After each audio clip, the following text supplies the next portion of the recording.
La France a encore été touchée par un drame atroce. L'assassin avait un casier judiciaire vierge, contrairement à son compte Twitter, où il déversait tellement de haine que le petit oiseau bleu s'était transformé en...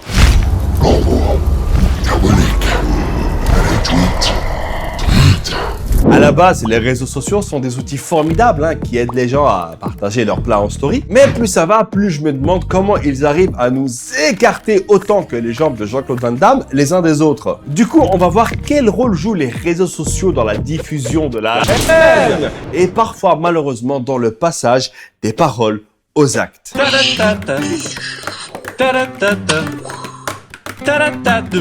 Aujourd'hui, avant de poster une vidéo ou d'étaler son mécontentement sur internet pour amener du soutien, il faut bien réfléchir parce que malheureusement, parfois, ça peut avoir des conséquences catastrophiques.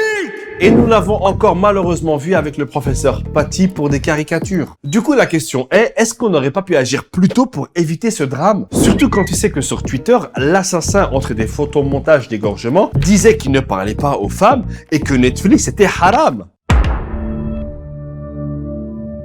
Plusieurs personnes avaient signalé son comportement en ligne, notamment via Pharos, une plateforme qui recueille les signalements de contenu et comportements illicites sur Internet. Et Pharos avait ensuite alerté l'unité de coordination de la lutte antiterroriste. Et ça fait longtemps qu'on sait que les réseaux sociaux sont des caisses de résonance qui amplifient les paroles et malheureusement peuvent pousser aux extrêmes. Et là, je te parle pas de ces mecs qui vont mettre 1000 balles pour acheter un iPhone 12. Certains n'y vont pas. En quête de spiritualité.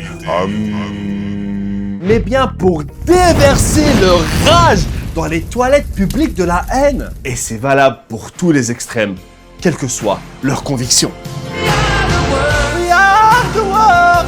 We are the children. Et lors de son passage à l'acte, l'assassin a quand même posté sa décapitation sur Twitter. Et ça déjà, ça rappelle Christchurch, où le tueur s'était filmé en train d'exécuter des gens en direct sur Facebook. Ah, dans sa tête, c'était Call of Duty, Et surtout, la question qu'on peut se poser, c'est quelle est la solution? Eh bien, pas sûr qu'elle existe. Voilà, c'est tout pour moi. Rendez-vous à la semaine prochaine. N'oubliez pas de vous abonner. Ciao! Je pense que ça doit être la responsabilité des réseaux sociaux de trouver un moyen rapide et efficace pour effacer du contenu ou signaler et bloquer les auteurs. Par exemple, en Belgique, il y a beaucoup de chances que Facebook ait contribué au succès du parti nationaliste flamand durant les élections de 2019, vu que c'est le parti qui a dépensé le plus d'argent en pub. Après bon, parler français en Flandre, ça peut limite être vu comme un signe de radicalisation. Il y en a qui proposent aussi de supprimer l'anonymat sur Internet, alors ça, je suis en même temps contre et pour. Contre, parce que grâce à l'anonymat, tu peux espionner discrètement les stories de tes potes avec un pseudo du style JHR888. Et pour, parce que ce serait marrant de découvrir qu'en vérité, la plupart des gens qui t'insultent, eh bien, ils peuvent même pas aller à la piscine sans leurs parents. Et depuis ce drame horrible, les pseudo-solutions et les messages de division se sont accumulés. Il y en a qui sous-entendent, Darmanin, qu'il faudrait supprimer les rayons halal dans les supermarchés pour lutter contre le communautarisme. C'est quoi le rapport? Et c'est quoi la suite? Vous êtes cerné, posez cette sauce algérienne et ce saucisson juste hermidou.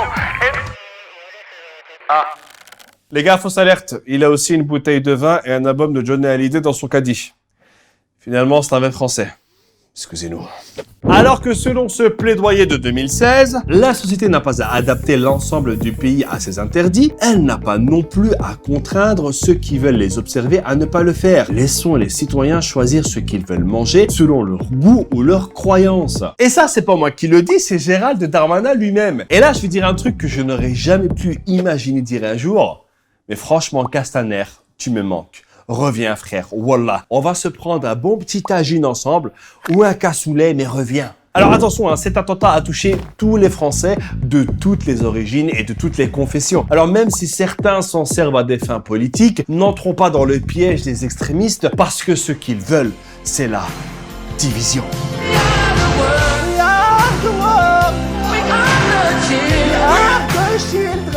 Je dis ça parce qu'après l'attentat, il y a eu des mosquées vandalisées et des filles qui portent le voile attaquées. T'en as même qui ont créé des faux comptes en partageant les tweets du criminel juste pour alimenter la haine. Alors que la haine n'a ni couleur ni religion. Non, c'est bon. On l'a fait une fois, deux fois, c'est bon. Hop. Hop. Stop. Bon après, c'est facile de reconnaître un faux compte. Hein. Généralement, ils ont 3 publications, il y a 0 commentaire, 0 j'aime, 0 partage et il a été créé il y a 3 jours. Et à un moment donné, il faut arrêter de tout mélanger. Hein. Islam et terrorisme, culture et communautarisme, pizza et ananas. Et tout le monde mélange tellement tout qu'à un moment donné, il n'y a plus aucun rapport. Il y a eu un attentat. Eh bien, on va changer l'équipe de l'Observatoire de la laïcité. Il y a eu un attentat. Eh bien, on va dissoudre des associations à l'aveugle là, pour faire passer un message. Il y a eu un attentat. C'est la faute des islamo-gauchistes dans les universités. Il y a eu un attentat. C'est la faute de l'enseignement de l'arabe à l'école. Et sur les plateaux de télé, évidemment, on va inviter tous les cracheurs de haine. Et t'as même l'impression que l'extrême droite a fait plein de petits-enfants, vu que chacun veut montrer qui est le plus extrême. Généralement, lorsqu'on termine un épisode, vous savez, voilà, on aime bien poser des questions pour pouvoir créer le débat en commentaire, etc. Mais là, en fait, toute l'équipe, on aimerait vraiment avoir une pensée pour ce professeur et ses proches. Et aussi pour tous ces professeurs qui nous transmettent leur savoir. Mille merci d'être là, vous faites un travail qui est exceptionnel et extrêmement utile. Merci à tous. Ciao.